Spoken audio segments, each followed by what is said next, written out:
Great. Welcome, everyone. Today we have a presentation with Susie Perry, our 619 Early Childhood Special Education Consultant. And all of you should have received a data sheet specific to your school district in an email from Jen this week. And Susie is going to go through that piece by piece so that you know how to complete that. This is recorded, and so if there are people that you think need to be watching this, you can, as soon as it's posted, we will let you know and you can point them in the right direction. It will be posted on our website. So I will turn this over to Susie Perry. Thanks, Jen. Let me get my screen that I'm going to share up. And great. Can you see everything? Great. It's nice to see so many familiar faces, and I see that we have some new people with us today, so that's great. Thanks for bringing your team members along with you to learn about our spreadsheet and the data collection. So we have presented on this before. We're going to go into it with a little bit more depth today to talk specifically about the data entry part of it. And so let's get started. We're going to be providing you with information about two data sets that schools will track and submit on the preschool-aged children with disabilities that you're serving. We have talked about these activities in prior sessions, so today's presentation is really about the tool that we've sent you, and to help track and submit these two required data sets. And you are already submitting data on the counts of children with disabilities and the environments in which they're being served. We're also required to submit data on the percent of children who transitioned from early intervention into preschool special education and the outcomes or progress that children demonstrate based on their participation or receipt of services in early childhood special education programs. These two data sets are not being collected currently in EDMS, so until that's built into the system, we are collecting it in a more manual process and through a spreadsheet. So what you see highlighted here is the data that we're going to be working on posting into the spreadsheet that you were sent. So like Sandy said, that you have received your own Excel data spreadsheet to collect and submit this data to Maine Department of Education. Student data has been pre-populated in the spreadsheet based on information that you've sent us in October 1st. And so since October was quite a bit of time ago, there are probably additional children that you'll have to include on this spreadsheet and enter onto it. The requested data elements are going to be tracked by you and then sent to us at the end of the school year. And we are asking that you securely email the spreadsheet back to us by June 30th, so this summer, 2025. The idea of sending the spreadsheet is to make the data collection as simple as possible, and it's not a duplicate collection. So these are the two, indicator 12 for preschool transition and indicator 7 for child outcomes. So for indicator 12, we're collecting the count of the referrals from Part C to Part B, the number of children that were determined not eligible, the count of eligible children with an IEP, the count of children who did not have an IEP on time because of parent delay, and the count of children who did not have an IEP on time due to late referrals from early intervention. So this is a federally required data set that every school district in every state sends to their state Department of Ed, and then the state Department of Ed sends it to the federal Department of Education so that we can ensure that children are getting served for getting that IEP by the time that they turn 3 if they're eligible. The second data set is on indicator 7, or child outcomes. So those of you who have been involved in the child outcomes summary process have probably been obtaining these scores and entering in CDS, they enter these scores into sync. And since we don't have a sync program per se yet, we are going to be entering the scores into this spreadsheet. So we're looking for 3 different scores. One for children's social emotional skills, so the score that they entered at and the score if they exit this year that they exited with, and whether or not there was any progress made between entry and exit. The second one is around the knowledge and skills, the entry and exit scores and the progress category between the entry and exit. And the third one is around behaviors to meet needs, entry and exit scores, and the progress that children demonstrate. So those are the 2 data sets that we're going to be, that are on the spreadsheet. So here's a little video that we have that kind of provides an overview of what that spreadsheet looks like. The very first page is the instructions page. So you can see we're clicking through here to the 4 different tabs that are on the spreadsheet and the different places that we're going to be putting the data. So we're going to go through those a little bit more slowly, of course, and help you to be able to put in the correct data sets.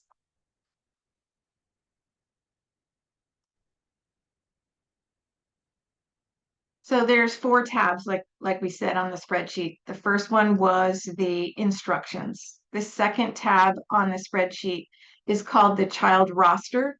And this is where I was describing that we have put in here pre-populated data. These are the children who you told us about on October 1st that were enrolled in your program. So those children may or may not be there today, and there may be additional children that you would be including and adding to this information. So this is generally to help you to know who were we aware of at the time on October 1st that were included, and we used some of this information for pre-populating the child outcomes summary entry scores that you had already submitted or were submitted to us through CDS. So we tried to make it so that as much information was in there already, but as I said, it's been a while since October 1st, so you probably have additional children.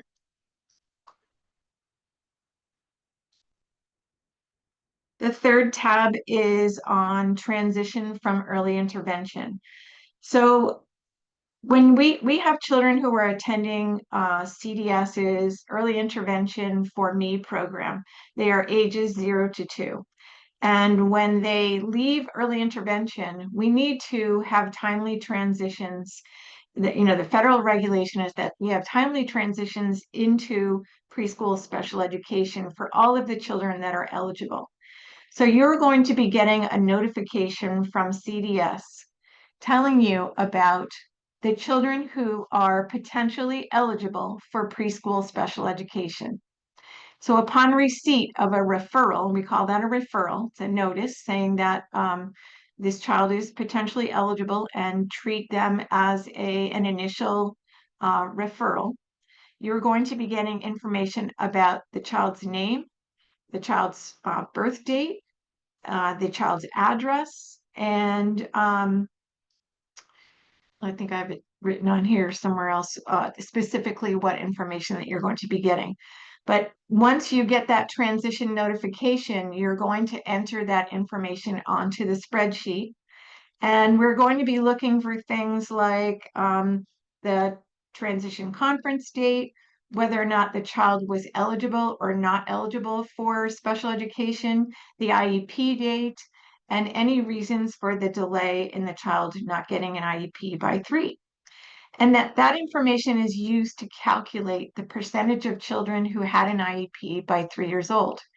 So the goal, the federal requirement is that 100% of children who are transitioned from early intervention should have an IEP. That is the compliance indicator. And so that is what we are trying to achieve with all of between the support from the state and the work of the school districts that are now providing FAPE to preschool age children. Our goal is to get an IEP by the time they're 3 years old. And so the design of the spreadsheet is to help you track and to know whether or not you're getting them in by 3. So let's take a look at that. This is what it, kind of a bird's eye view of what the spreadsheet looks like. It is a required data set, and the data collection sheet's first row describes the data fields. So the information that you put into each of these cells is used to help track the process and stay within timelines. The blue columns are auto-populated from formulas using state and federal timelines. And the goal is for children who are in early intervention to have an IEP by the time that they're 3 years old if they were eligible and in need of special education, as I said before. As the dates for the processes are entered into the spreadsheet, cells that pop up in red indicate that you might not be on track to get the child in by 3 due to some missed timelines. So like I was saying, it's designed to help us to be able to stay on top of and get children in by 3 so that we're all in compliance. If you scroll to the very bottom row of this spreadsheet, it will show the percentage of children who had an IEP by their 3rd birthday once you put data into it.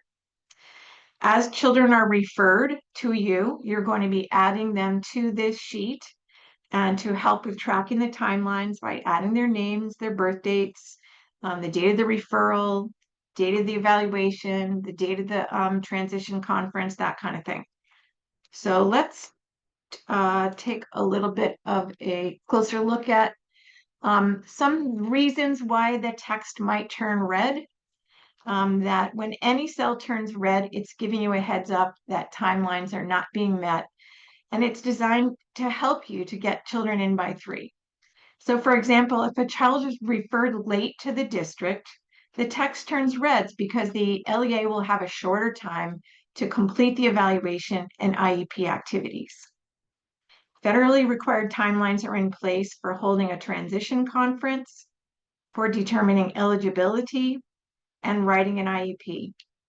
And the last bullet on this slide references the reasons that you can choose for the child not getting an IEP, should that be the case, by the time that they're 3 years old.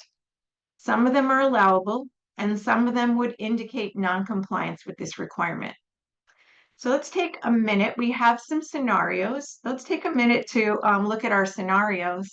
So this is an example of what that scenario document looked like. There are 4 scenarios, and we're going to use them to practice adding data onto our spreadsheet for indicator 12. The data that we're putting in there will document the steps in special education transition process for children that are in early intervention, starting with the transition notification. So are there any questions so far, or any thoughts or comments that before we kind of dig into actually putting that information in?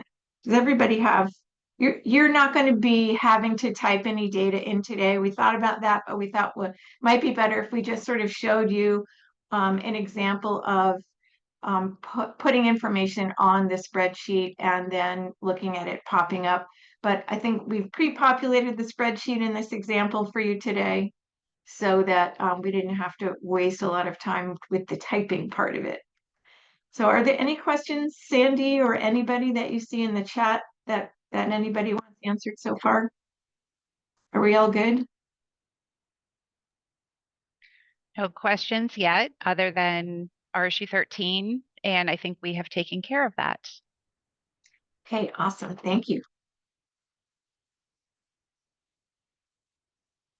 Oops. Now I'm supposed to switch over to, let me pull up my spreadsheet.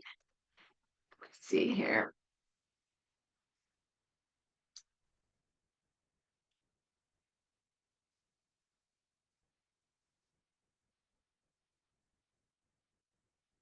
Let's see. Are you now seeing the spreadsheet, Sandy? Okay, good. All right. So our first example, and maybe Sandy, you could help me out with this. We have a little story about a child named Timmy not eligible. So if you maybe want to read that story for us, then we can kind of go through and show how this information is in the spreadsheet, and we can take a look at what happens when it turns, if anything turns red. And then we have a question for you at the end to kind of talk about. We're talking about Timmy. Yes. Okay, Timmy, not eligible, was born on October 25th, 2021. He was referred for early intervention within a month of his birth and had early intervention services for vision impairments. Okay, And let's hold on and let's take a stop for a second. So we see that we put in the birthday, and the blue column shows it automatically will pop up for you, and it shows this is the day that Timmy turns 3. So by October 25th, 2024, Timmy will need to have an IEP. So all of the activities that need to transpire between the day of the, so that was, I'm not sure that you quite got to that part yet, Sandy, but so go ahead and continue on. yep, he had early intervention services for vision impairments, and his parents received supports to help Timmy engage with toys and household objects and develop navigation, fine and gross motor skills. He was provided with glasses and made good progress in his early intervention program. He was referred to the school district on July 7th, 2024. The There it parents is. agreed that the preschool special education might be helpful. The school attended the transition conference on July 11th, 2024. The school district agreed to evaluate, not sure whether the child continued to need special education to access the early learning activities or to make progress in his development. So Sandy, can I ask you to pause for 1 sec? So Mhm. right here, you can see that the date of the PEA notification was entered, and that the transition conference automatically tells us that by July 25th, we need to conduct that transition conference because it must take place on or before the child is 2 years, 9 months old. So rather than have you calculate that, it calculates it for you. It tells you we have to have that transition conference by this date. And then, so what you told us was that they had the transition conference on July 7th. It's not in red, so that means we did it on time. Had it turned red, it says here that it will turn red if we're late on that. Now that doesn't mean non-compliance, but it's supposed to help us to be able to stay on track. Okay, continue on. The parents provided consent to have Timmy evaluated on July 11th, 2024. The district used the existing data from early intervention for me regarding progress on the domains of early learning and planned to update the vision assessments with an assessment conducted by an ophthalmologist, which the district paid for. The school district and the family regrouped when the assessment was complete and the evaluation written to present the results. The eligibility determination date was 9/15/2024. The And child so was, we can, oh, sorry, so we can see that it didn't turn red. And because the evaluation needed to have been completed by 9/25/2024 in order to be within that timeline. And so then sorry, did you say that he was determined eligible or, oh, sorry, so sorry. nope, the child Eligible or was not determined eligible? not to be eligible for special education since now his disability was corrected and there did not appear to be any need for specialized instruction. The team did not write an IEP. So it was determined prior to the third birthday. AP due date would have been 10/25/2024, but we left it blank, the actual date of the IEP, because there was no IEP written because he wasn't eligible. And so there are no further entries on this line. And it has nothing in here about whether or not that school district is compliant or not compliant, because it's going to calculate that there is no non-compliance because the child's not eligible. And so you didn't get in by 3, but he didn't not get in by 3 either, is what it's saying. So we are finished with that row. Anybody have any questions about that, or any, I think we did have a question that was at the end of that for this one. Yep. I think it was Beth from York Kittery. Is there a column for the parent consent signature? We have had a situation when the parent did not sign for 6 weeks, give or take, after the referral meeting. So we have a column here for if the IEP wasn't done on time and it was due to parent delay, there is a place to put in here a drop-down list where it will give you, one of them is parent or child unavailable. So that's the item. Sorry, it's so tiny on this, but that's what you would select. If in fact the child, you were intending to continue on with the evaluation process, but the parent did not make the child available, you would be able to select that. And I think that's one of our stories here today. So that's one of our examples today. So we can probably, I think that one is called, let's see, Ricky Late Ricky, Parent. It's the yeah. next one that we're going to do. Did that answer your question, Beth? Okay, great. All right, so let's go on and do one more and see if there are any other questions after that. Oh, there is a new question. Another Okay. question. What if we are contracting with an outside agency, such as any agency, and they run late for the eval? Well, according to our federal regulations, we are required to conduct an evaluation and an IEP in such a manner that results in the child having an IEP if they are eligible by the time they turn 3. If you are unable to do that, there are a number of reasons. Some of them are allowable and some of them are not allowable. In other words, you will be in compliance if you select some of these, out of compliance if you have to select others. So I think on a previous presentation, we went through and talked about these different reasons that the child is not in by 3, but I can tell you that the first one was the parent or child is unavailable, and you're also still in compliance, even though you didn't get the child in by 3. If the child was referred late by early interventions, in other words, after I think it's like 2-9. So if the child was determined eligible by early intervention after 2-9, before 2-10.5, you would be able to select this reason. If you had to select, let's not pick that one, a shortage of personnel, which is I think what you're referring to.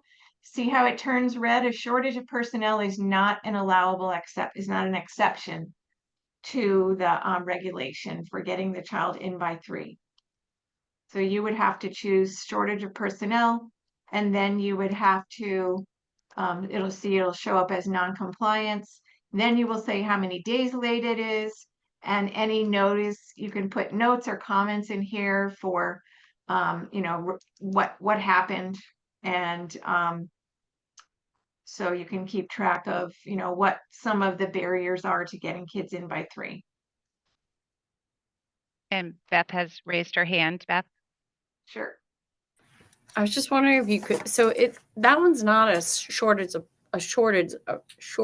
of personnel. And the other thing is that we're in good faith doing the best possible evaluation to be able to support the child, most importantly, but also the family. So is it possible to add something, because that's really not representing, it almost would give a district the incentive, if you will, to conduct their own in-house evaluation, which would not necessarily be the best for the child if you don't have the skill set related to suspected disability or area that you really want to develop an IEP. So I was just wondering if we could add something in there as a drop down, or if these are federally defined, because it really isn't a shortage. It's The only 2 exceptions, Beth, are the first ones that we talked about. The parent does not produce the child, or the child was referred late to early intervention and didn't give you enough time to complete the evaluation. Those are the only 2 federal exceptions to the rule. The other categories are ones that typically happen, so we put them in there. We can add some other typical barriers, but it's not going to prevent you from being out of compliance for not getting it done. Right.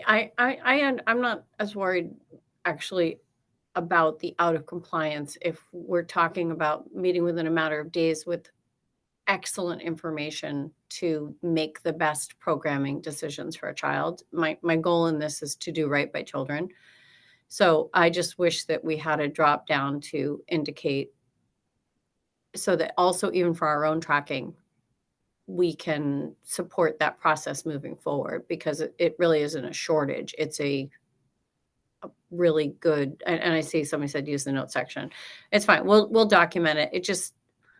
It actually is contrary to what's best for kids if we are put in a position for compliance to give them a subpar evaluation just to hit the 3rd birthday. But thank you. And Beth, it could be part of your conversation or part of the contract with that agency that they're meeting those timelines. I know that doesn't necessarily solve the problem all the time, but that does happen regularly, that agencies will, are required to submit evaluations in a timely manner. So. Yeah. And by the way, this agency has been phenomenal. So this is not a blame situation. Yep, it could be anyone. Yeah, it's this age. I just use that as an example, just because we've also used some contractors that are more local that people wouldn't necessarily understand what I was referring to. But so we've gotten every inch of the best information that we possibly could from them. But I just wanted to. It's fair for any state to be at 100%. It's, that's the target, that's the requirement, and we're all working towards getting all of the kids in IEP by the time they're 3. But certainly it is not the standard across the nation. It's not the result across the nation. So we are working towards it. And I think, I don't know, Sandy, if you want to talk at all about, how much room we have to grow on those results, but I think we have some room for improvement. And I think, from what I understand, is that this group that's taken on the FAPE effort through school districts, we have a lot of confidence in your ability to get the majority of kids in by 3. So we understand from the practices that we've seen, you demonstrate already that it's probably not going to be a huge problem. And what we also know is that Part C will also start some of those conversations earlier if it's a more complicated child, so that they're working with the school district maybe earlier to have those conversations about evaluations.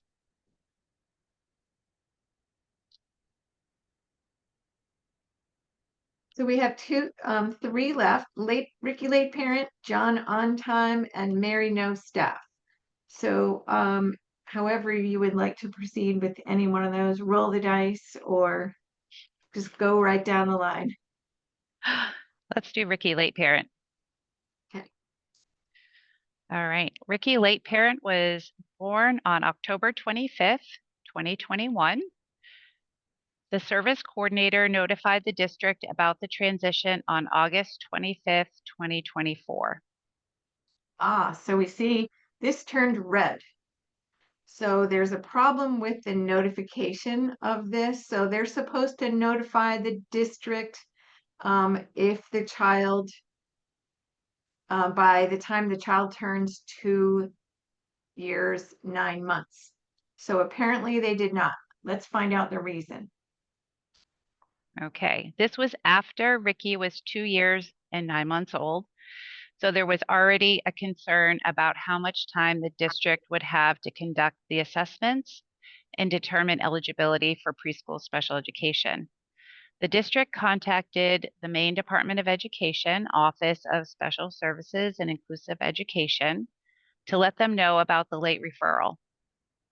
The school district recognized the late referral and agreed to attend the transition conference the next day, August 26, 2024. Since the early intervention team proposed to hold it right away, the district MET team also came. I'm not sure what that means, Susie. Oh, the MET team. multidisciplinary evaluation team. Okay. Also came to the transition conference meeting, and they were all able to review existing data and determine whether additional assessments would be needed to determine eligibility.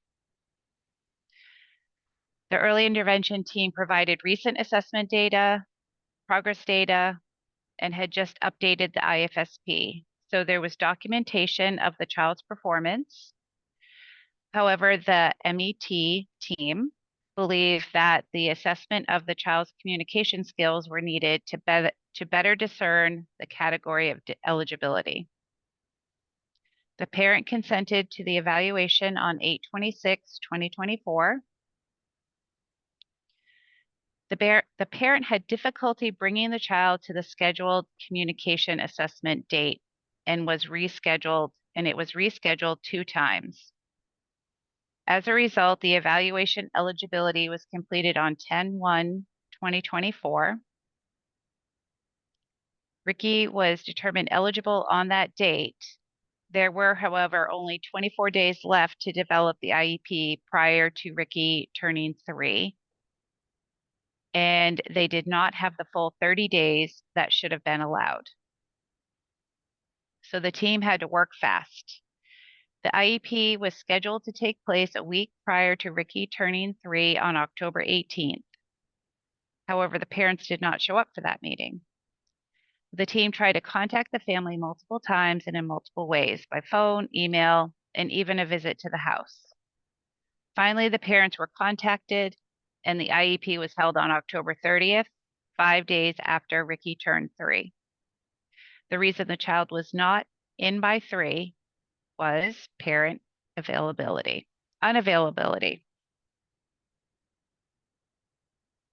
And so it pops up on our screen that it is an allowable exception, that the district is in compliance with in by 3.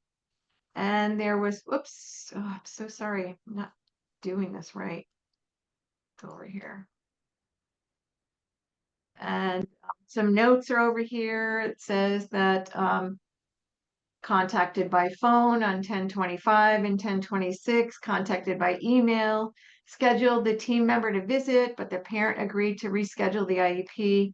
And so kind of keeping track over here with what happened, what transpired. And so that will help everybody to like know what, if we need to do anything different, maybe this would be it. But in this case, the district did everything they could to try to get the child, and they were in compliance. So We have a couple of other examples. John was the third one was this was completely done on time. Everything was according to the timeline. And then the last one is where the district didn't have enough staff in order to get the activities done in a timely manner, but they sure worked hard at it. So I don't know, how are we doing on time? Sandy, do we want to do another one, or do we have questions about that previous one? Or should we go on to the child outcome summary process? Let's see if we have any questions. So Kate asked if could the team meet without the parents? For which part? To do what? I'm not sure. Kate, do you want to unmute in which part of the, are you talking about the eligibility? Yeah, in the I- second scenario where they rescheduled the IEP meeting because the parent wasn't there, is that something that has to happen? Couldn't the team meet without the parent in order to keep the timeline? Colette, or I hate to call out our compliance people, but what would be our response to having an IEP meeting without the IEP meeting, right? Without the parent in this case. Susie. I don't know these regs as well as I know my regs. I It's would, the same. okay, I think so it's I the would same. Yep. Yeah, 3 to 21. document in a written notice, the number of trial, the number of attempts that you made to get in touch with the parent. Just be very clear about that. So can they have an IEP meeting without the parent Yes. Yes. for an Yes. initial? Yep. Mm-hmm. The one thing I do know is that you have to document your attempts by phone. You have to send the written notice that the meeting will occur. The only time you get in trouble is if you've scheduled the meeting and the parents then call and say they can't make it.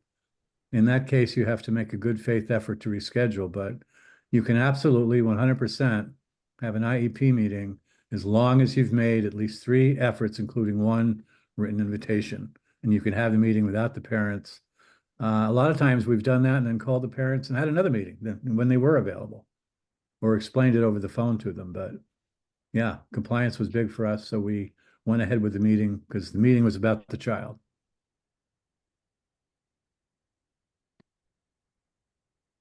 And in this case, the failure to produce the child, so if they didn't show up, it wouldn't be counted against the district. So Nope. not getting them in by 3 because you didn't hold the IEP meeting would not be counted against you, Right. just because for them not showing up. As long as you've notified, you're okay to go. Yes. Deb. Yes, as long as the parents received 7 days notice Right. prior to the meeting, you've attempted to call at the time of the meeting, all of those good faith efforts. Yep.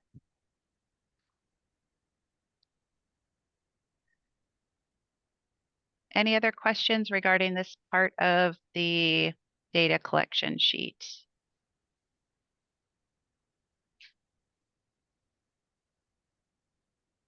Okay, I think we're ready to move on, Susie. All righty, let's put our PowerPoint back up. And we are going to go on to tab 4 on the spreadsheet and our last tab, which is indicator 7, child outcomes data collection and reporting. So as we mentioned earlier, you are going to be submitting ultimately, maybe not all in 1 year, but you're going to be submitting 9 scores, 9 separate data points. You'll have entry scores for all 3 areas of social, emotional, knowledge and skills, and behaviors and needs. You'll have exit scores for children when they are going to exit preschool because they are either no longer eligible or because they are moving on to kindergarten and they are exiting preschool. You will have an exit score. So if that happens during the school year, this reporting year, you will be responsible for getting an exit score. And once you have an entry and an exit score, there's going to be a question on here, which is whether or not they've made any progress between entry and exit. So this helps when, say you have an entry score of a 3 and an exit score of a 3. We still want to know, like, it doesn't sound like between 3 and a 3 they made a lot of progress. Do you think they made any progress while in your program? And so that's an important element of this data collection. We can go into it a little bit more, but like I said, this is mostly about filling in the spreadsheet. Programmatically knowing how to do the child outcome summary process and getting and answering the progress score, we can provide that information to you at another time. So this is what the spreadsheet looks like. It's pretty simple. This is it. There is a room for the child's last name, student ID, first name, the date on which the entry score was obtained is posted in here. So Ringo Starr, 12/1/2022. For his social emotional skills, he got a 2. For his knowledge and skills, he got a 3. For his behavior to meet needs entry rating, he got a 2. And on these, when you click inside this cell, there's a drop down that prevents you from putting in any other number other than a 1, 2, 3, 4, 5, 6, or 7. And so then the next thing that so on your spreadsheet, you may have entry scores. You will not have any children on your spreadsheet who had exit scores. Because if they exited, they wouldn't be on this list, right? That means they exited preschool and you shouldn't have them on your special ed list. They left last year. But you may have children's names on here for whom you do not have an entry score. And so it is on the district to obtain those entry scores by using the child outcome summary process and determining on a 1 to 7 scale, does this child demonstrate the behaviors for social emotional, developmentally expected behaviors for those 3 outcome areas. So let me see, what do I have here on this? Missed any info. So like I was saying, that if you have children's names on here, you have entry scores, that's great. If they are going to exit at the end of this year and go on to kindergarten, you will get exit scores for them and answer the progress category. So it's just a yes or a no drop down on the progress category.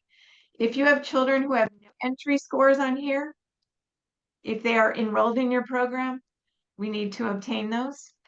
If you have children who are not going to exit this year, then you don't do an exit score. At this point, we don't have a requirement to obtain an exit score annually. There's going to be an entry and an exit score during the preschool, the 2-year preschool career.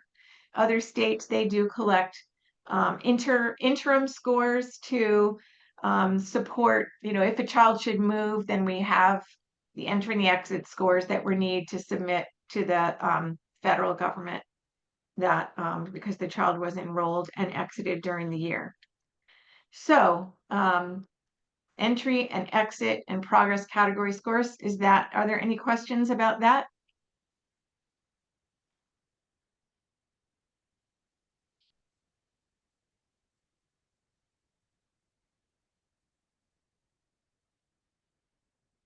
Feel free to unmute or put any questions in the chat.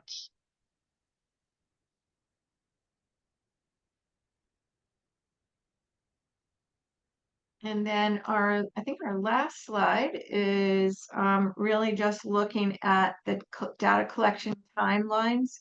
So for outcomes data, when, what do we consider entry into preschool? That the idea is to get this score on the child to really mark the baseline score of the child's performance as early as possible. So we have as much time as possible to show that growth, because all of the work that you're doing should result in the child making progress to be able to meet age expectations by the end of the time that they're in the preschool program. That's the goal.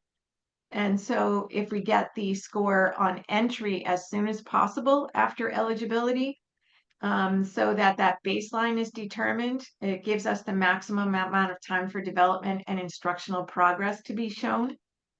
And then for exit, as close as possible, obtain that exit score as close as possible prior to exiting the program, whether they exit by age or are no longer eligible, or they move, or they are moving. We have to determine a score for that child. What we don't want to see is that, the end of the school year is June 15th, but we're doing all of our exiting in April, starting all the exit activities, because that in preschool age, 2 or 3 months can have a big impact on how much progress you're able to show that they make. So as close to as possible to the actual exit or end of the year date is preferred. That being said, data on all the children exiting the programs during the school year need to be submitted to the SEA by June 30th, 2025. So fill out the spreadsheet, get it all completed, and send it to the Department of Ed, and we'll be sending more notices about that and email address for which to send that spreadsheet, and maybe some more guidance about doing that in a secure manner. I see some hands up from Kaylin McCarty. Anybody else? Questions? Feel free to unmute.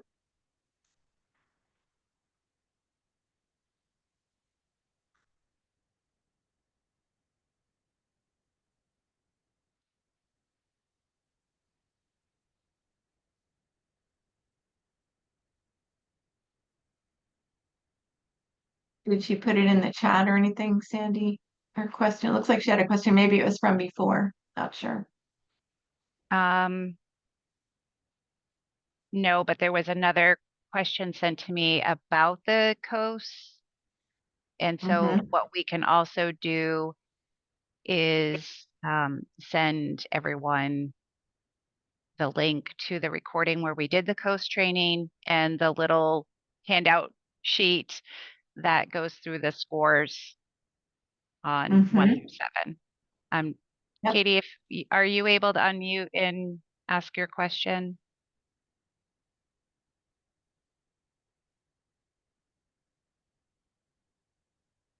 And Sandy, we could also give them the link to the website information. Yeah. I can put, I don't know if I can get that in. Where's the chat? Let's see here. Here we go. There's the link to the website that has that information.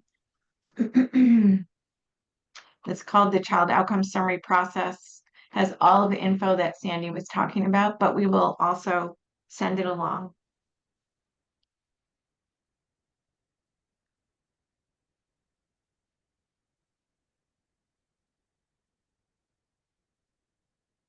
And I think that's our last slide, except for if you have questions, as usual, we put our leaders here, Jen and Sandy, for if you have email questions for us, please feel free to send them to us.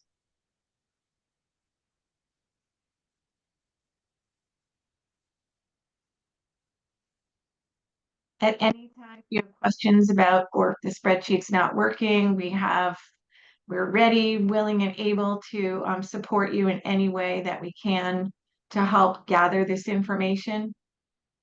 we're here for you and really want to make sure that it's not too tough to do this. So Katie did put her question in the chat. She asked to clarify, do you want us to use a pre-populated score or evaluate and give your own score for students that come in with a score? Okay, so let's say Ringo had entry scores and no exit scores, then you're going to do the exit scores. If there are entry scores and that are already there, you may keep them and use those. If you believe that they are incorrect, I'm not sure. I don't think we've like really talked about that aspect of it, but these were scores that were completed by when the child was in CDS, and the entry scores that were obtained were done based on how CDS does their child outcome summary process activities.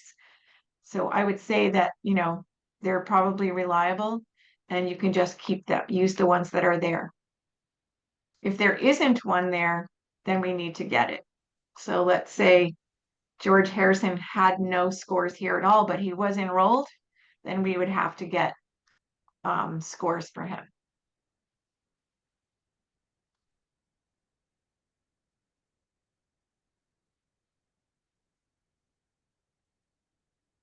Did that answer your question?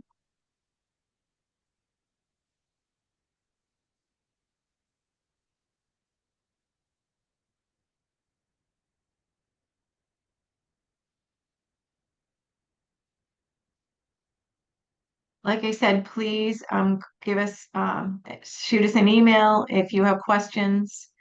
We're more than happy to support. You know, this spreadsheet might not be infallible.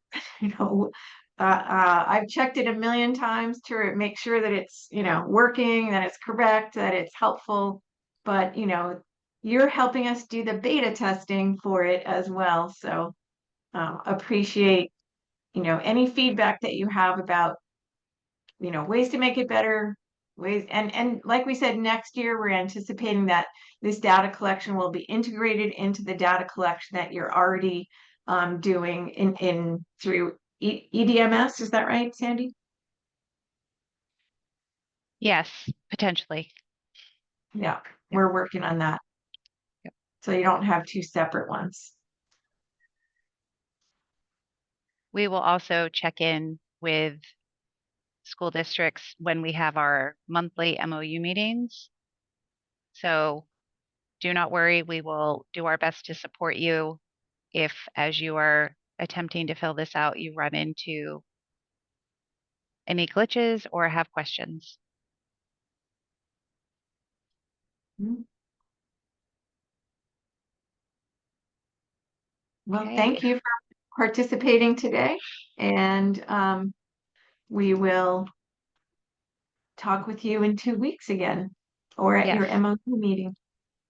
Thank you, Susie, for the presentation. And we are at 3:55. We will give you 5 minutes. I hope everyone stays safe and warm tomorrow during the snowstorm, and have a great school vacation next week. Thank you.